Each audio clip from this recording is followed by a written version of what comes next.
Shalom, shalom. Good morning, family. Good morning, good morning.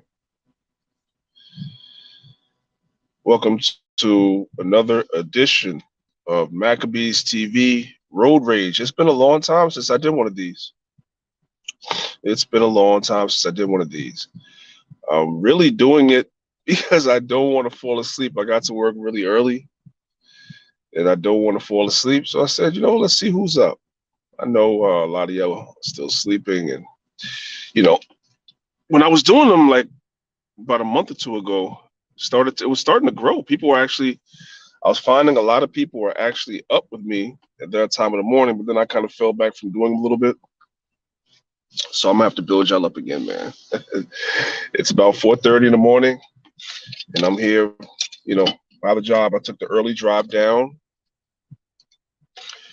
I drive down early to avoid traffic, and even at 3 o'clock in the morning, 4 o'clock in the morning, these drivers out here on the road are absolutely out of their cotton picking mind.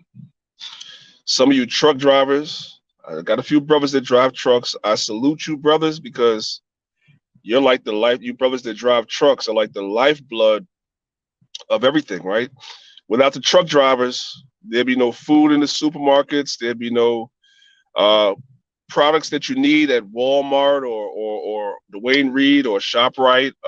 There's a gigantic rat that just ran this week. I'm on the East Coast. I'm saying I'm on the East Coast. So if y'all don't know how it goes up here in the Northeast, there's rats everywhere. Rats the size of daggone cats, literally. One of them just ran right in front of the car.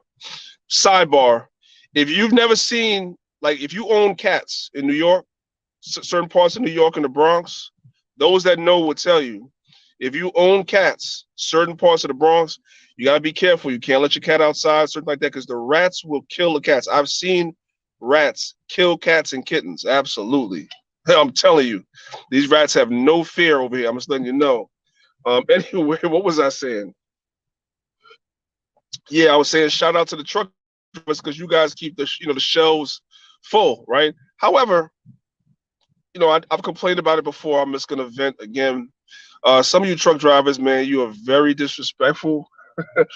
Okay, it just is what it is, man. Like, you guys don't like people driving past y'all in the express lane. If somebody drive past you in the express lane, you will change lanes to get behind me, and then turn your brights on. Like, I don't understand what type of thing that is. I maybe it's something they teach at trucking school, because it's not like it's just one of y'all that do it. It's a lot of y'all that do that thing. You know what I'm saying? And I don't get it. Sometimes trying to run drivers off the road and all that stuff, just for the hell of it. I don't know. See, I'm trying to be nice because, like I said, you guys do an invaluable job. I know it's a hard job. I know it's a tiring job. You guys do an invaluable job, but damn, bro, I get up in the morning to try at 3 o'clock to try to avoid messed up traffic with the cars, and I gotta contend with y'all. At least the route I take is like a heavy truck route. So, but shout out to all my truck drivers that's watching. We'll let y'all know we appreciate y'all. Um, for those of y'all that's in the house, the few early birds that's in the house, y'all can always hit the thumbs up button. Y'all know what it is. Let's get this algorithm thing going. Or the dislike button, that's fine too. Shout out to everybody that's watching on Facebook. Instead of streaming from the YouTube app, I'm streaming from the StreamYard app on my phone. So that way I can, it's a little more interactive. So shout out to everybody watching on Facebook and on YouTube. Couple shout outs real quick. I see Malakayala. I see Malakia Allah Salakia. What the hell's wrong with me? It's 4:30 in the morning. Sorry. Malakia Allah, shalom to you. You said you wanted to come to Passover. I did inbox you the information. Didn't see you, but most I bless. And hopefully you had a good Passover, or wherever you're going to celebrate or commemorate. I hope you have a good Passover. It's all the same. Shalom to you. My sister Karatazaya, always in the building. Shalom to you, sis. SRS Study Royalties, Saints, Hebrews, shalom to you. Yeah, you up too, King. I see that. My man, Claude White in the building. Boy, got some stories in the sports world we definitely need to talk about, bro. We definitely need to talk about some things in the sports world right now. Let's talk about these damn Nets, Claude. You're a lifelong New Yorker. And I believe, if I'm not mistaken, you are a Laker fan, though.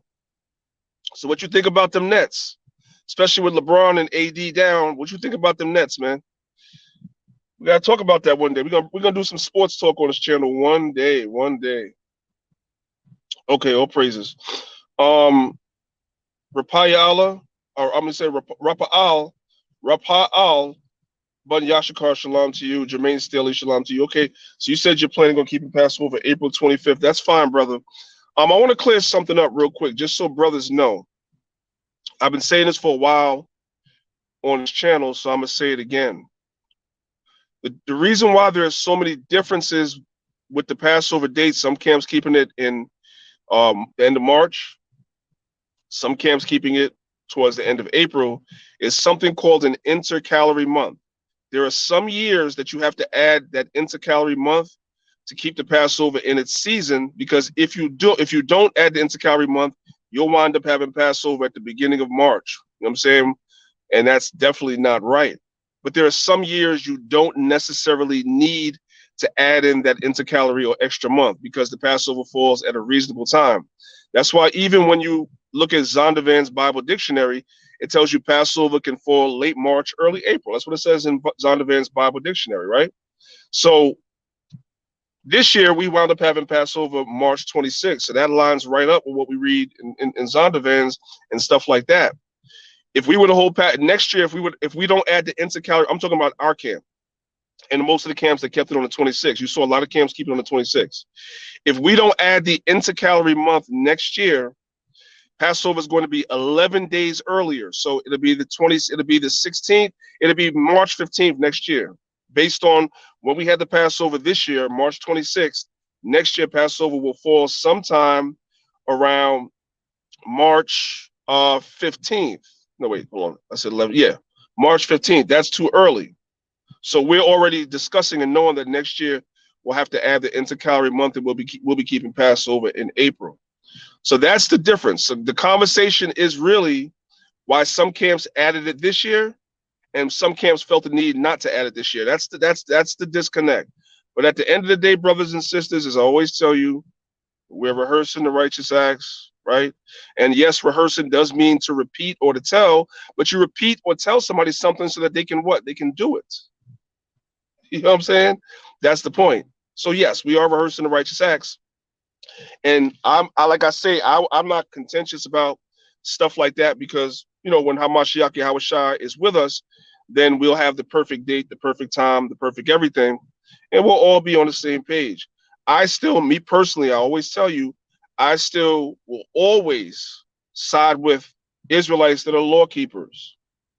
That's where my disconnect comes in. If you are keeping the commandments, if you are observing the feast days, then I rock with you, even if we may have a little bit of a difference on the dates. And as I said, it's a calendar issue. The way that we interpret the calendar has nothing to do with whether or not we're keeping the law or not like that. It's a calendar issue. It's what you call an extra biblical, outside of the Bible issue that men can sit down and have these conversations. And we've said for years that there should be a conversation in Israel about the calendar. There should be. Y'all saw that I had Elder Mathath from Apostles of New Jerusalem on here about a month ago, and he was talking about the calendar then as well. We need to have more conversations like that because I don't believe enough Israelites really understand how this whole calendar thing works. I have a cursory knowledge of it, but even me myself, I don't do the calendar for our camp. That's done by another elder. I don't do it. I understand the concept, but I don't burden myself with it. I leave that for other brothers to do. Claude, you said you already know I'm a fan of Snuggle. Yeah, I forgot you called Kevin Durant Snuggles because he's sensitive, right?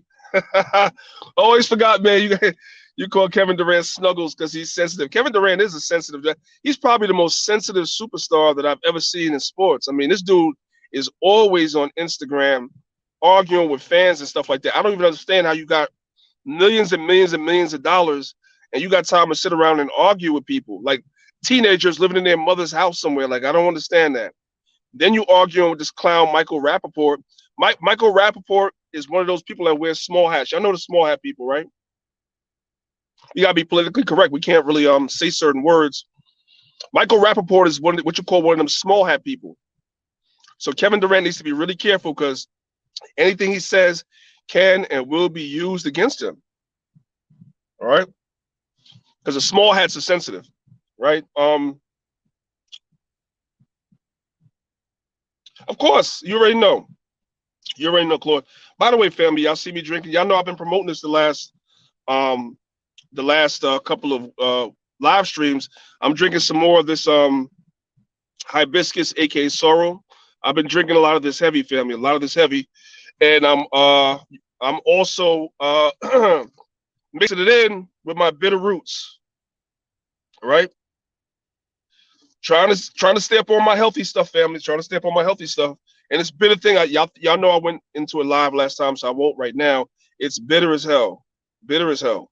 The sorrel is good though. There's it tastes like there's some lime in here, some ginger, so forth and so on. So this is good. I'm just drinking a lot of stuff, man. Putting down the sugary drinks, the apple juice, the orange juices, the sodas. You know, I drink that stuff from time to time, but I'm trying to put more and more healthy stuff. And this is the perfect time of year to do that. It is the new year.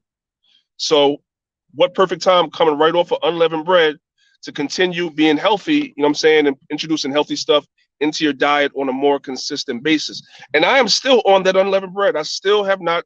Did I have any leaven? I haven't had no leaven yet. So I'm Friday was 7 days, so Saturday, Sunday, Monday. So I'm 10 days in now with no leaven, and I feel great. I feel great. So whenever you kept the Passover, just keep it going past the 7 days, family. Once you get past them first couple of days with those cravings, them joints go away. You know what I'm saying? And you can really continue this on, and you'll see an improvement in everything. You'll see an improvement in your midsection if you're trying to lose weight, pounds and stuff like that. Of course, you have to supplement that stuff with exercise, family, of course. But you definitely might want to keep that thing going. If you went back to the 11 right after the Passover, that's cool too. Just get back off of it. That's all. That's all. You know, when I used to be a personal trainer in the gym, okay, so sidebar. When I used to be a personal trainer in the gym, right? For those of y'all that know, I used to work for Bally's Total Fitness, which was bought out by 24 Hour Fitness, right? And when I used to be a personal trainer, the first thing that you have to do a consultation with when you have a potential new client, right? You sit down with them and you do a 30-minute consultation with them, and you give them an hour free workout, right? A lot of times people think the work is just about working out and stuff like that. Working out is probably maybe 25%, 30% max of you seeing results. The majority of you really seeing results is proper diet and proper rest and supplementing that with exercise. So back to the consultation. I would definitely talk to them about their BMI, you know what I'm saying, their body mass index. I would talk to them about things like that. I would find out any injuries that they may have, so that way I can work out a workout plan without injuring or aggravating any injuries they may have. They may have problems with their joints. They may have problems with their elbows. They may have problems with their knees. I've had clients that had hip replacements, so forth and so on. So you can't give them conventional exercise. I had elderly people. So you come up with a workout program to work around whatever injuries they may have. But most importantly, one of the things that I did do when I was a personal trainer is I would have the person during the consultation, I would have them write down. I would tell them, next time you go shopping, I want you to write down everything that you buy. And then I want you to bring it to me. And then what I'm going to do is I'm going to replace everything that you brought with a more healthier option, right? So if you're somebody that loves rice, you can eat more quinoa, right? Y'all know what quinoa is, right? Quinoa tastes just about as good as rice. You're saying you can do the same things with quinoa that you do with rice. Same thing. The taste is almost very similar, but quinoa is a much more healthier option. Now, I don't know about that black quinoa. That thing to me, I had that one time. It was nasty. But the red one and the clear one, those are good. You can miss me with the black joint. I'm being honest, right? So that was one of the first things that I would do is I would definitely go down and give them a healthy replacement. So going back to what I was saying before, in addition to taking all these herbs and everything, you do need exercise, and you gotta clean your diet up. So we're in that new year right now, like I was saying. Just try to eliminate as much unnecessary things as you can do. Bring in more liquids, more green leafy vegetables into your diet, so forth and so on, and you'll see results. It's too many random. I have to say this. It's too many black people and Hispanic people, our people, that's getting cosmetic surgery for no reason. And I don't want to insult nobody in case anybody that's listening may have had a cosmetic surgery, but a lot of our sisters are doing liposuction and all this other stuff rather than go to the gym. All that does is on the outside, it makes you look a little better, right? You know what I'm saying? You have a liposuction done, whatever. But inside, where it counts, you're still just as unhealthy as you were if you don't change your diet from what it was, if you don't clean and flush yourself out, if you don't start exercising, you're just as unhealthy as you were. It's just that you had a surgical procedure. And a lot of people, a lot of our sisters are taking the easy way out because they don't want to exercise. They don't want to do things for themselves, especially. It's more sisters than brothers that's doing that cosmetic surgery. And it's sad. I used to have clients that would come in and tell me that they was thinking about doing cosmetic surgery because they really hated coming to the gym. So I would try to make the gym experience for them a lot of fun. You see what I'm saying? I would try to make it interactive, make them laugh, so forth and so on. So they look forward to coming. But I definitely encourage brothers and sisters, man, exercise. The springtime is here now. Most parts of the country are warming up. Just start off with little small things like walking, especially if you're a driver, if you drive a lot. Walk around your neighborhood a couple of times. You know what I'm saying? Get in some fresh air. You know what I'm saying? You know, and eventually work your way into exercising. But if you can't really find a time, just do some more walking.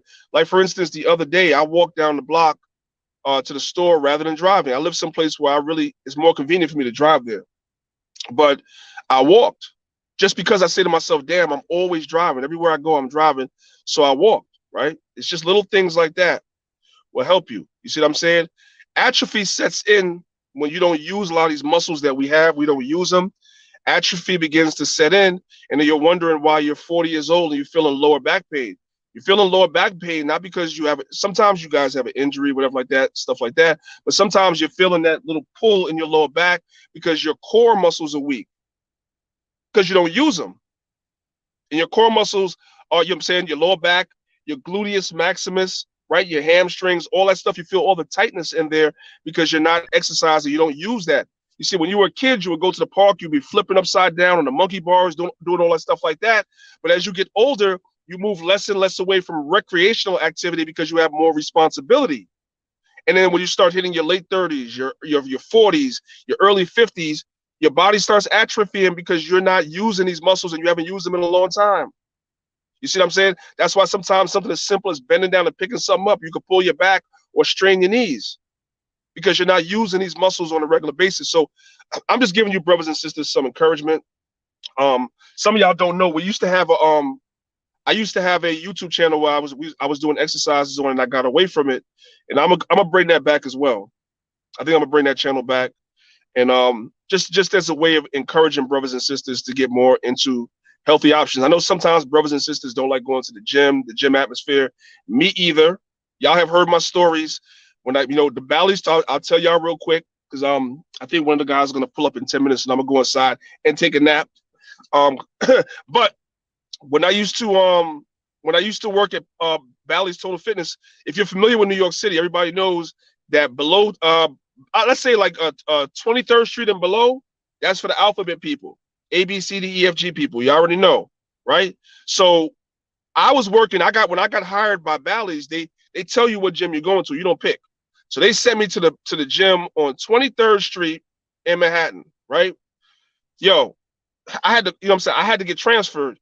Y'all don't understand how many times we would get complaints from. First of all, let's do this. And I don't mean to, it's early in the morning, so I don't mean to make anybody throw up or be too graphic. But white men don't believe in wearing any clothes inside the locker room. That was a big problem for me working there. I hated going into the locker room because white men are so freely walking around like we're in ancient Rome with everything swinging. And that was a problem. That was a problem for me, man. I used to hate that thing, right? And the second problem that we had there was we always got reports from people that was in there that were going to the sauna that the alphabet people were in the sauna doing what they had to do. You know how many times I had to throw people out? Do y'all know how many times we had to go and physically throw people out because they was in the sauna? So I understand why a lot of people, especially a lot of men, don't like going to the gym because it's the whole Roman vibe up in there. You see what I'm saying? But I'm not going to let brothers and sisters make excuses. If you're not hitting the parks, in New York City, they have the parks where you can work out in the parks. If you're not hitting the parks, if you're not walking or doing something, hey, you should probably get into a gym, man. You know what I'm saying? Get into a gym, put some blinders on, man, or something. I don't know. You know, it is what it is. I'm telling you. I say, hey, what's up, Deacon Tawab? What's going on? By the way, Tawab, man, I meant to call you out too, man. I was gonna do that for my other show, but a lot of serious things have been going on in Israel. I'm gonna call a few people out real quick since we're talking about this whole exercise thing, right? So I was talking with the brethren in my camp, right? And we were supposed to have a workout competition against AOC. And I don't remember why it didn't happen. Oh yeah, I think I do remember because they got there late and they was dealing with something else. So I'm pretty much gonna say that they forfeited. They forfeited, right? Okay. I was talking with brothers in my camp, man, and we still want that smoke too, man. We still want it. We still want it, man. I got my starting 5 in my camp. You know what I'm saying? When we have the cookout this year in New York, somebody tell AOC I said it. When we have the cookout this year in New York, we still need to have that competition. But there is a caveat. There's a caveat. And that caveat is whoever's the elder of the camp has to be in the competition too. If I'm going to be in the competition, I sure got to be in it too. No excuses. No excuses. Now, we're also willing to travel for that smoke. Hey, Tawab, I know you work out. I know you work out, brother. You know what I'm saying? So you need to get back in the gym too, get yourself back together, and we'll travel down there and take your starting 5 on too. We'll take you on. We'll take anybody on, and we'll put it all on camera. It'll be to inspire and motivate Israel. So whoever got a starting 5, whatever camp got a starting 5, brothers that exercise and work out, you guys are free to let me know. And we're going to come through and we're going to have a good time. All right? So if y'all want that smoke, let me know. You got injuries? All right, so then you don't got to do every event, but I'm sure there's some things you could do, bro. Let's get it. Let's get it. All right, man. You say you got some injuries. I'm gonna let you live, King. I'm gonna let you live, man. I'm gonna let you live. But it's all good, man. It's all good. It's all good. Definitely, definitely. All right. Hey, man. I don't have long. Like I said, I'm probably going to go inside when this guy comes. But you guys see the title.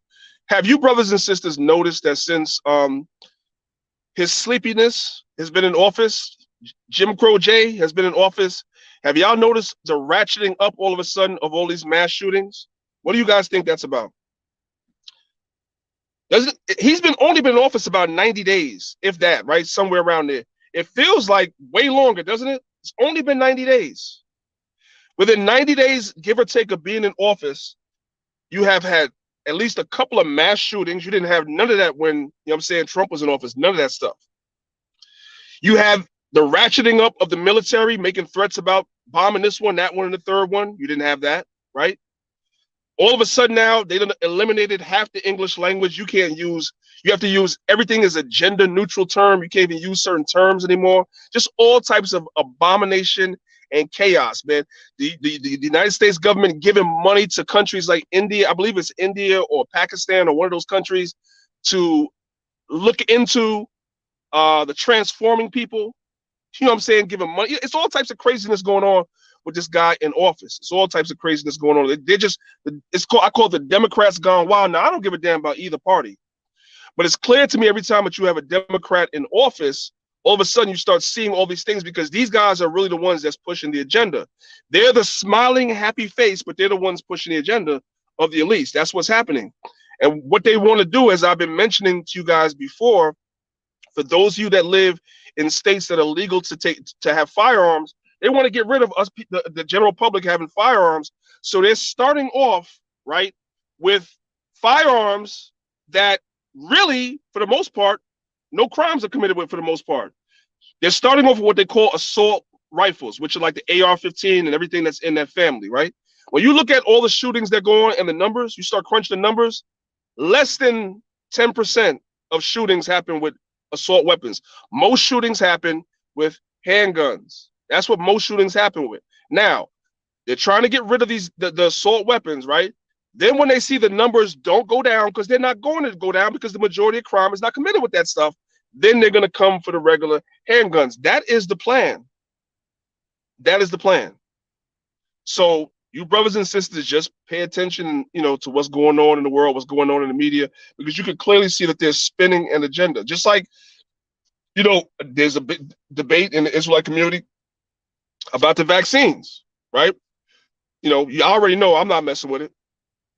I'm not messing with it, right? But what they're doing, I can see clearly they're trying to box everybody in and make it to a point where if you don't have it, right now they're saying that you can't go into large venues like basketball games and stuff like that where there's large amounts of people. Like Madison Square Garden here in New York is requiring some type of, you have to either show that you were tested or that you were vaccinated in order to get into a large event like that, like a basketball game, so forth and so on. That's where they're starting, but that's not where it's going to end. It's going to come to a point where they're going to try to box everybody in that didn't take it. And so that's why I was speaking all of last year, and I'm still on the same spirit, that brothers and sisters have to be prepared. If you plan on not doing it, if you're one of those people like myself that plan on not doing it, you need to have a plan, because it's going to become more and more difficult to navigate. It might come to a point where you can't fly, right? I know some brothers and sisters, I know like sometimes when their vacation comes up, they go on like cruises and stuff like that. You're not going to be able to do that. So you have to have a plan in place, you know what I'm saying? Because it's going to start trickling down from those big, large venues and from the airlines and things like that to everyday things. Like some stores are not going to allow you to in if you haven't been COVID tested or vaccinated, so forth and so on. So that's the world that we're living in. So we have to be prepared for that.